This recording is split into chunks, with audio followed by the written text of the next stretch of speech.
Hi, everyone. Welcome to session two. Thank you for your time and thank you for your service to your communities. This is a focus on social support through program intervention today and continuity of care for residents, public housing, HUD-assisted adults, and all individuals at your clinic with physical, emotional, and intellectual disabilities. Thank you. Fide, the ball's yours. Thank you, Kevin. And I can also see that we still have some participants that are still joining. So thank you all and welcome again. So before we continue, this is just a kind of reminder to everyone that all participants are muted upon entry. Please make sure that you also engage in the chat if you have any questions or any comments. I don't know if you were able to join in the first session, but the first session, it was a very interactive session. So we hope that you're able to provide some of the responses or any comments or promising practices through the chat as well. Please make sure that you raise your hand if you would like your line to be unmuted.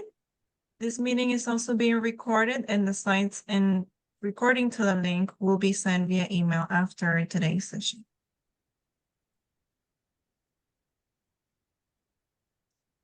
And here we have some information about the National Center for Health in Public Housing. The mission of NCHPH is to strengthen the capacity of public housing primary care grantees and other health center grantees by providing a range of training and technical assistance to health centers.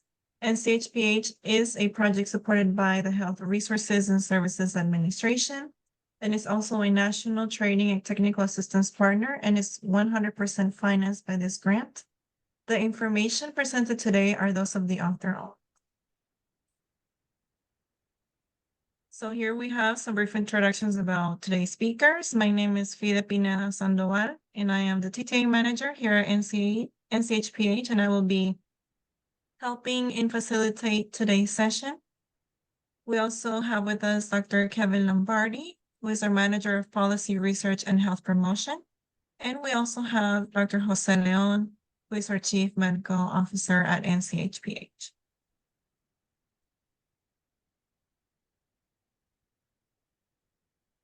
And in case you're joining us today for the first time, this is just some background information about health centers that are close to public housing. According to 2022 UDS data, we had over 1,300 federally qualified health centers that served to 30.5 million patients in 2022. There were also 483 FQHCs that are intermediately accessible to public housing that serve to 6.1 million patients, and 107 public housing primary care grantees that serve to over 935,000 patients, according to 2022 UDS data. And to the right, we have a map, an interactive map that we have created that has that information that you are also able to access on our website after you receive the slide deck. And now we'll pass it on to Dr. Kevin Lombardi, who will continue with today's presentation. Hi, thank you, Fide, and thank you everyone for joining us for our second session. Thank you for your service to your community and your interest in this very important and rewarding subject. And those are my thank yous. So let's welcome back and let's talk about what we're going to do today. The subject is switching, but the format is so we'll be focusing on our discussion questions and our case study as a way to reflect on the material and a way to understand the interventions. There are a number of discussion questions throughout the session, 4 exactly, 3 of which we'll be answering in groups and 1 of which we'll be answering our own. And the thing that I would like you all to keep in mind as we're engaging these activities and understanding material, that the having an opportunity to connect with the individuals that are also in this room is a huge asset. Let me tell you from looking over the list of those of us who have joined us today, it's a great group with a lot of diverse and valuable experiences. So make those connections through the discussion questions. Next slide, please. Those to come. And the system that we use here. So research and clinical resources are all on the bottom left. Everything has been vetted and inspected by myself or my team. Myself and my colleagues are available for support and consultation as needed. We work for you, and I'm happy to help you with all of your health center TTA needs. Next slide, please.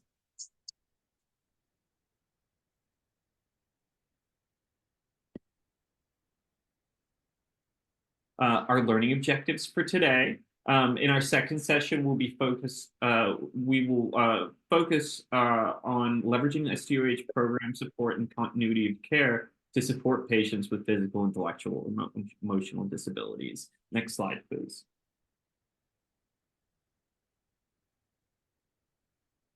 Some refreshers on the data regarding our residents of patients of public housing and HUD-assisted individuals, that they are disproportionately households with a disabled member. That for HUD-assisted individuals, 58% have a household member that has a physical, emotional, or intellectual disability. Whereas for unassisted households, that's 81%. Sorry, only 19% have an individual with a disability. Next, please.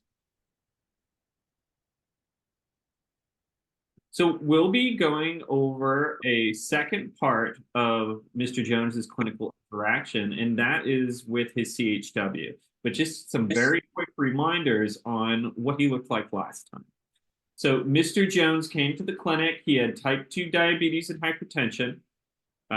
He has a behavioral health history that includes major depressive disorder, post-traumatic stress disorder, generalized anxiety, and tobacco use disorder. And it appears that the source of his disability is that post-traumatic stress disorder as well. We don't know for sure yet. We see that his hypertension and diabetes has gotten worse in the last couple of years since we've seen him. And we see that he takes medication for depression, anxiety, for diabetes, and for his high blood pressure. Next slide. Through his STOH screen, we see that he's dealing with a variety of STOH concerns, in particular those related to his housing, his income, and his transport to the health center, all of which he's struggling with. Next slide, please. And next slide again, please. We also find out through the interview that Mr. Jones has a number of other vulnerabilities, but we get the details on those. He is a combat veteran, and he is, during the interview, very closed up. We do find out that he has a variety of issues that have gotten worse recently. He's having panic attacks frequently. He doesn't have any family support in the area. And he's halved his medications because he can't afford them anymore. Okay. And we also find out at the end that this is a patient that has not, that, quote, prefers to deal with his private life by himself. And when asked why, notes that in the past he has had difficulty connecting with his providers and that he felt judged. Common complaint. Next, please. So that's the refresher on Mr. Jones. So now we are going to be switching and taking a look at the CHW interaction with this patient. And this isn't just CHW, this is a role that is patient navigation and support that's done by a variety of professions, including social workers, LPNs, it's social support assistance professionals. It's a wide list, but CHWs do also fulfill this role very commonly. So this is a patient that was seen in the office, was identified as needing STOH support, so is now working longitudinally with a CHW. This is an opportunity for the patient to get access to more program support, that can help both his clinical and his social condition. So this is sort of the system that's recommended for dealing with patients in this way. It's starting with intake and goal setting, working with the patient one-on-one to set goals, to establish a coaching dynamic, and regular follow-up engagement with the patient to keep focus on goals, to keep focus on checklists and encouragement and networking with the CHW and the patient. So let's take a look at how Mr. Jones does in this system. Next slide, please. Okay. So Mr. Jones is contacted by a staff member that works for your facility via telephone. Mr. Jones is initially reluctant to receive assistance and refuses a CHW assessment. The CHW offers the following resources, which lead to Mr. Jones agreeing to an initial consultation. One, consultation via telehealth is his preference, and two, his pick of CHW based on descriptions and so forth. So Mr. Jones meets his CHW, which is also a veteran and also African American, for his choice via the facility telehealth mobile application. In the beginning of his appointment, Mr. Jones has a short introductory session with his CHW, who uses a number of interview techniques to make Mr. Jones more comfortable during the visit. Next, please. Okay, so we are going to break into groups and start here. So here's our question. We're going to break into 3 different groups to discuss it, and the questions are, when you can answer one or the other depending on your specific position and specific role at your institution. And they're as follows. If you were interviewing Mr. Jones, how would you get him to open up for questioning? And 2, what are some interview techniques or procedures that can be used with a patient like Mr. Jones? Used up, reserved. Okay. Fide, are we good to launch? Yep, we're good to launch. I have already created the breakout rooms, so they will be open right now. Okay, I'll see you in 5 minutes.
No, welcome back, everyone.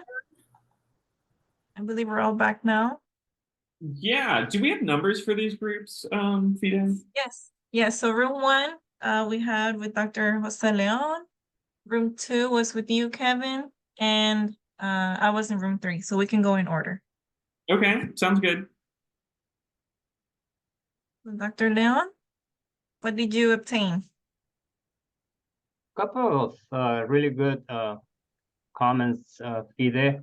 The group was discussing the case study, and it was suggested that when you have patients, you need to establish goals, what exactly the patient is trying to achieve while you're having this conversation with patients, specifically in this case related to his mental health status, and how you can help these patients, not only with the mental health condition, but with the social determinants of health affecting the patient.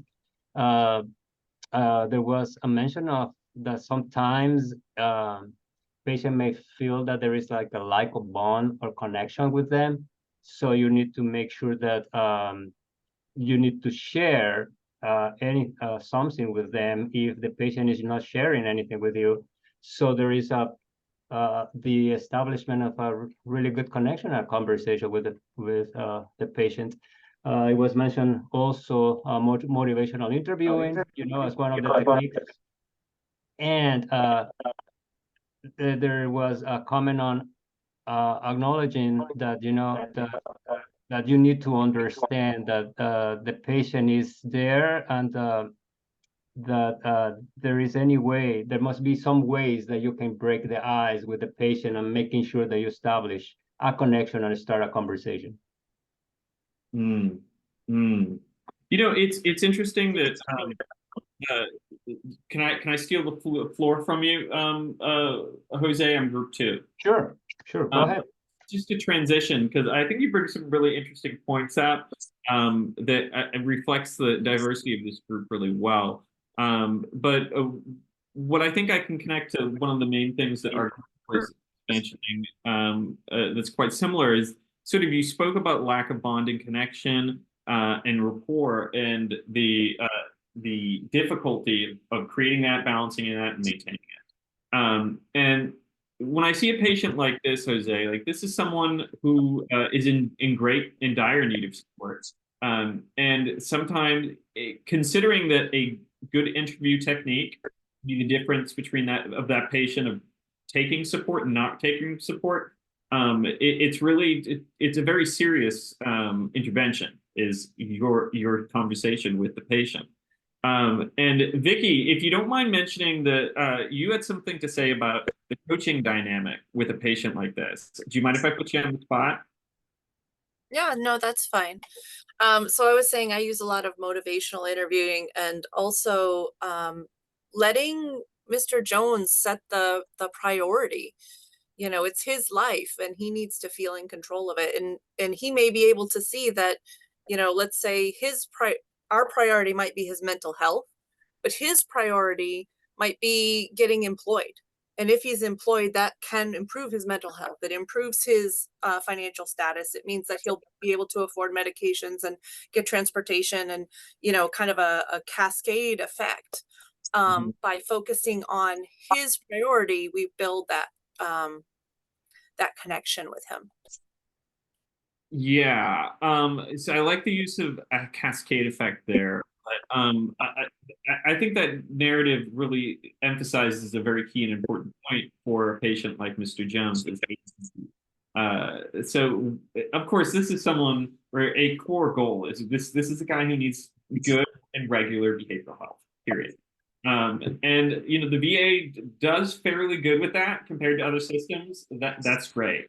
But this is a patient that also needs support in a lot of different areas and has his own mind about what he wants to focus on. And that agency is an excellent way of motivating someone to get things motivating someone to goals that are obtainable, and an excellent way to build that coaching dynamic. But when we were talking about a patient like this, and you are time limited in how much time you get to try to crack the safe, to try to get the patient to accept services. And the use of Shauna, if I could put you on the spot, you mentioned the use of closed and open-ended questions and how you use that to guide the patient. Because I think guiding the patient is an important part to focus on here as well. Do you mind sharing that with us?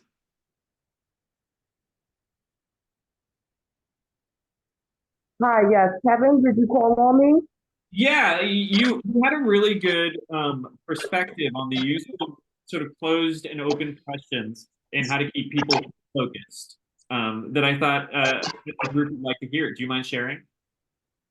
Well, some things again, open-ended questions, require more than a yes and no response.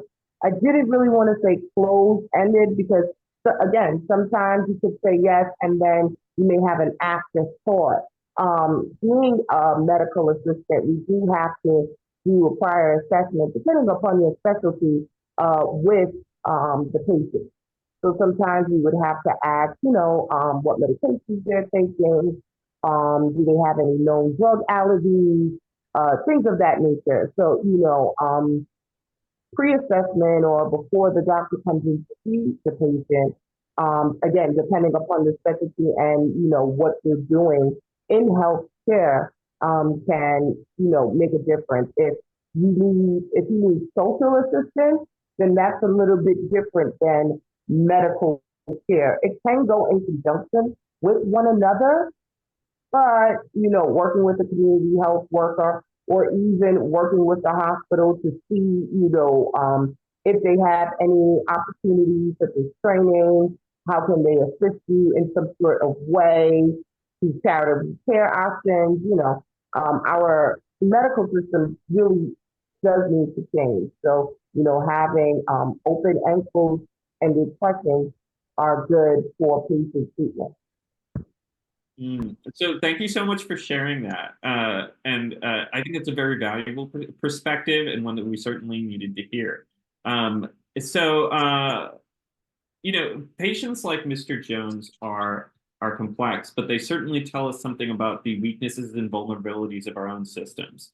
And, as clinicians, as people who see patients, sometimes we can feel like our fingers in the dike for sure. So thank you so much for that perspective.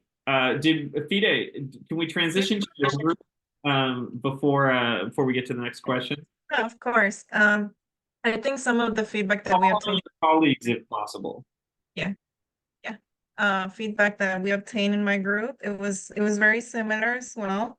For the first question, they said that they would help the patient basically open up with him and make him feel comfortable, remind the patient about the discretion that they would be having, in the clinic, and also thanking him for his military service. And also in terms of techniques, show empathy and understanding for the patient. And also depending on how the consultation is if it is through telehealth or face-to-face, definitely if it is face-to-face, to have a sit with the patient and be able to and provide that eye contact communication with him, and make him feel comfortable. Like that would make a big difference as well. We need to adapt our interview techniques to the patient that's in front of us and the patient that we know. And this is a patient that telehealth works for them for a variety of reasons. People who pick the modality have a variety of reasons for wanting to use it. But remember the disability here. This is a patient with PTSD, and he's having exacerbations twice a week. Telehealth is something that he could manage, and it's very likely that for a patient like this, I know I've had the patients who this story is based on, having access to telehealth can be the difference between not getting care and getting care, which is a life-changing decision. So thank you for that detail. And let's go on to the rest of Mr. Jones's story.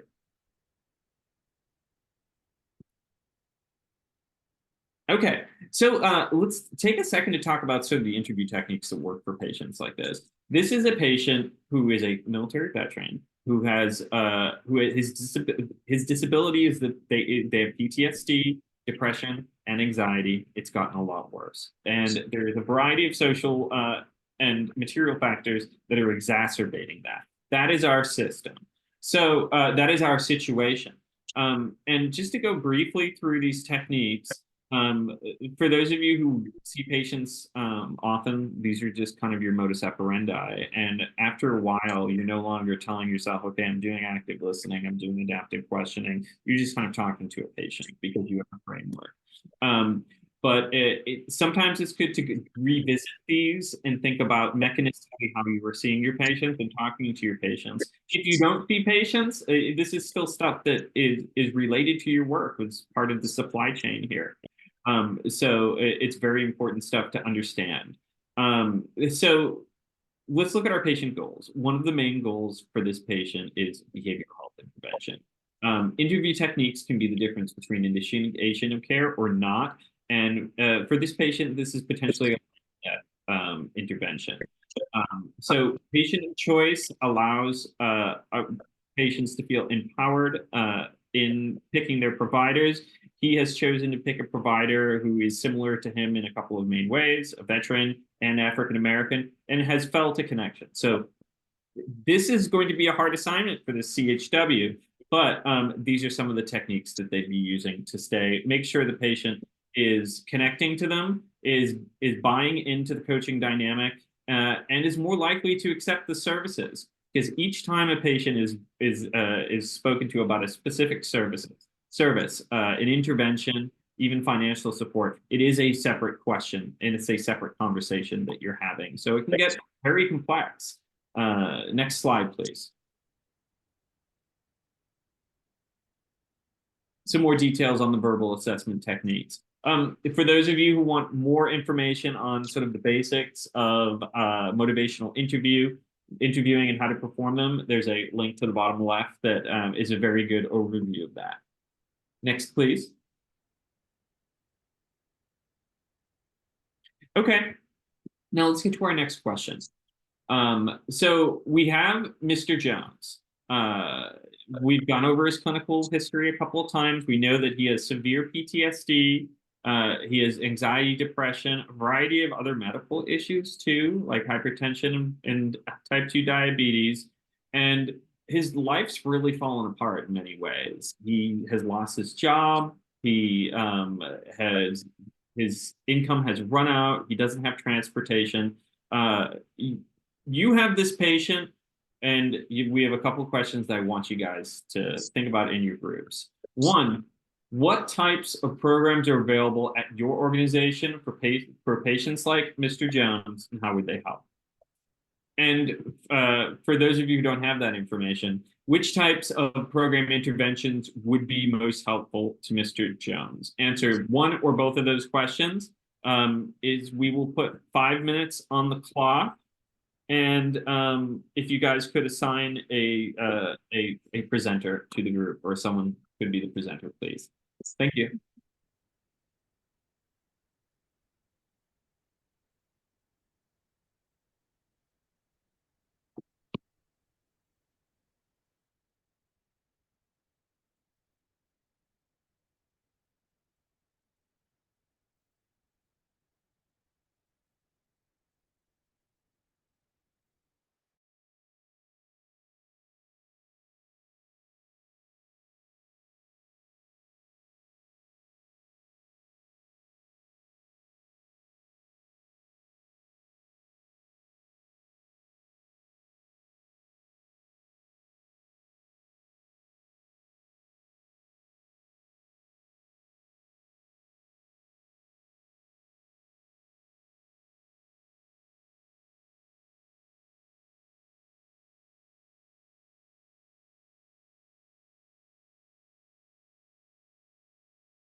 Okay, Fide, you have the ball.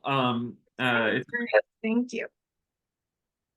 Yeah, I think, is everybody back? I don't see Dr. Leon yet.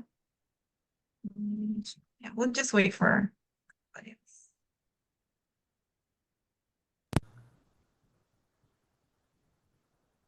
No, well, hopefully we had some really good responses for this part of the questions. So in our group, we obtained some very useful feedback from 2 organizations. Whitney, would you like to provide your feedback on the programs that your health center has? Sure, thank you.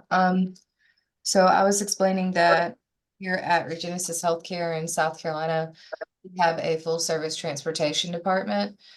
So what that includes is a fleet of vehicles and a staff of full-time drivers.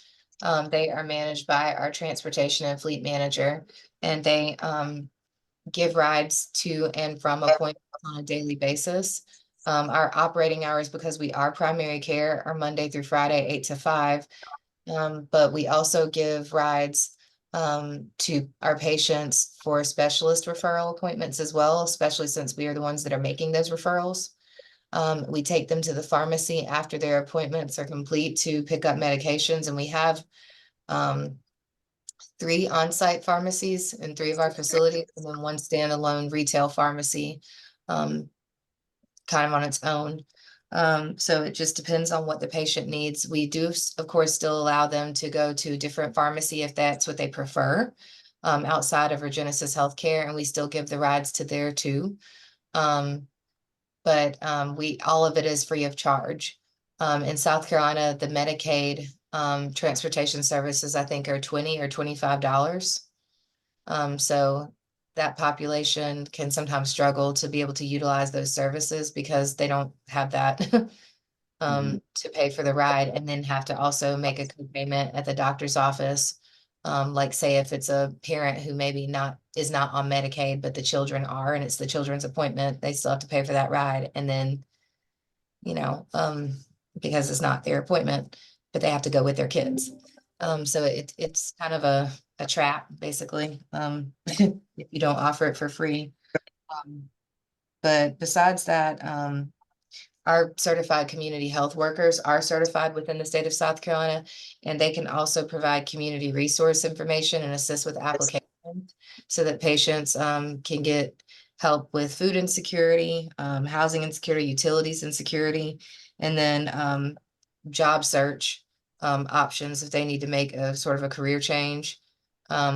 SC Works is the name of our unemployment office, and that is where they can refer them for applications and job counseling, and then also in partnership with some of the free training opportunities and programs. Ms. Wright, can I call you Whitney? Sure. So Whitney, just a couple questions for you before I make some comments.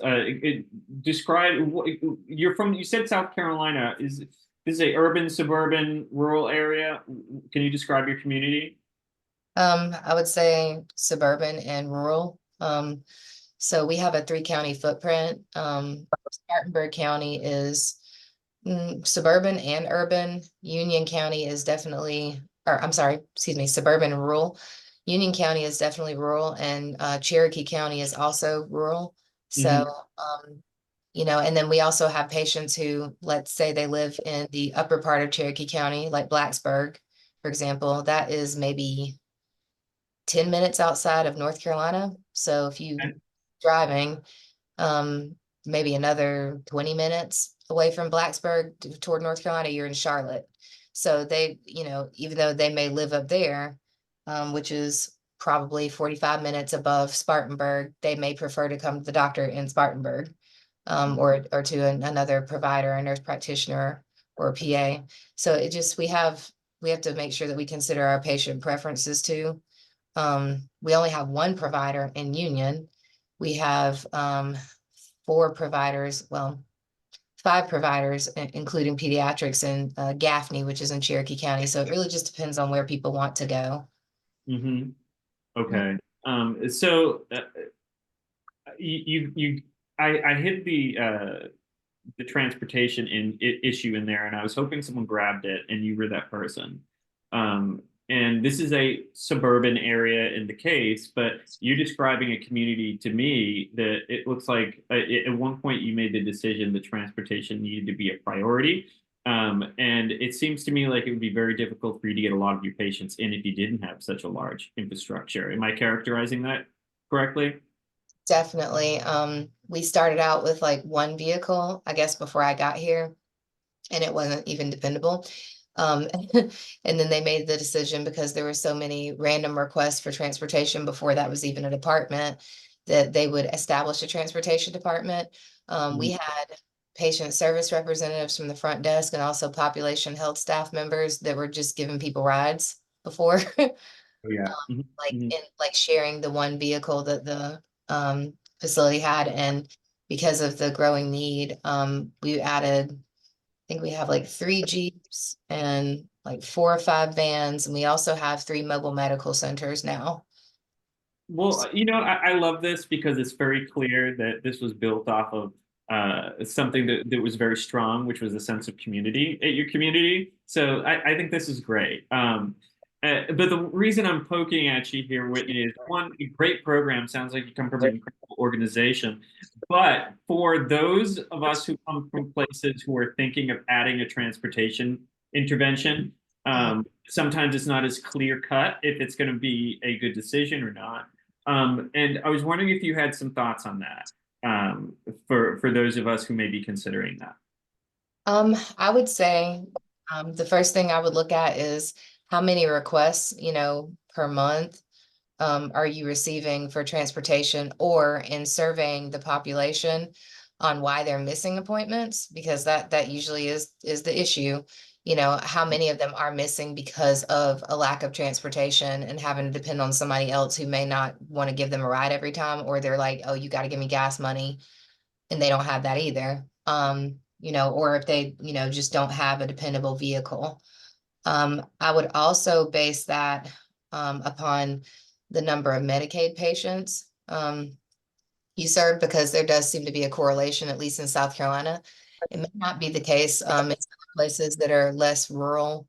Obviously, if you have a stronger public transportation system, and especially if it's free at all, it may not be as much an issue. But here we have buses in these small cities. It's just that they only go out so far. So it's like you'd have to get from the rural area you live in to the bus stop, and then they would bring you back there too, and then you'd have to get back from there too, which is not, I mean, I don't think that's safe. I in a more populated area where people walk more and there's more visibility in terms of like those around you, it may be safer, but I would not walk if I was going to walk on, in a more rural area, I would walk in the woods, in the tree line, not on the road where anybody could see me. They passed, going down the highway, because you're clearly by yourself and you're sometimes out in the middle of nowhere. So that would be the kind of indicators I would look at, is like, are people asking for it? What's the infrastructure around you that's already established? Is it dependable? Is it accessible? Is it affordable? And then also, like I said, what kind of demographics do you primarily serve? And we are at FQHC, so it's not really much of a surprise here. Well, that was a just an incredible zoom in to a transportation intervention. Thank you so much for that. It warms my heart when I hear about interventions that are so based on like positive things in a community, and yours kind of started with staff members helping people get home, and it turned into this. So I just love those stories. But if we could transition to the next group on that positive note. Yep, thank you, Kevin. So we have a very interesting conversation, Kevin, because we could hear from a health center as well as someone providing housing, supportive housing to patients. So I'm not sure whether any of them would like to say a word about the discussion? Otherwise, I can report out. Either Patricia from the health center perspective. So basically, what the discussion around all the services and programs provided by health centers, we discussed behavioral health interventions, same-day services for some patients, making sure that you are addressing all their comorbidities. As you know, diabetes has been one of the HRSA priorities, and health centers are or have diabetes interventions. In regards to the SDOH issues, animal screenings, and then they have other programs specifically to address the social determinants affecting these patients. Mm-hmm. If they do not have interventions, in-house interventions, what they do is that they refer patients out as well. From the affordable housing perspective, it was really interesting to hear that they have a welcome letter, an initial assessment, specifically risk assessments to all these looking for affordable housing. And they provide counseling, and the counseling is they have some contacts, and agreements in the community to provide counseling. Mm-hmm. And they are always there to help those looking for affordable housing, so they know where to find them. And they also have or they address other issues with community organizations as well. Okay, fascinating. The thing with patients like this, Jose, is they're complicated, and there's just so much that needs to be addressed in a patient like Mr. Jones. So that it can be confusing at times. I think someone in my group, it might have been you, Vicky, was talking about that, and we discussed it as being like a ball of yarn. But we are getting close to the end here. If I could transition to my group quickly, please. Pooja, could you launch off for us, please? Yeah, of course. So just overview of some Could you things. just briefly tell the group who you are and where you're from? Yeah, good morning, everyone. My name's Pooja. I'm with the Hawaii Primary Care Association. I'm based out of Honolulu, Hawaii. Good to see y'all today. As for the discussion ideas we had today, we discussed like workshops that were free to all patients, like diabetes management, hypertension, smoking cessation, and all free of charge to the patients. The importance of like our care managers and our care coordination. We had also discussed transportation and also discussed like integrating the entire care team, like some of the other teams also mentioned.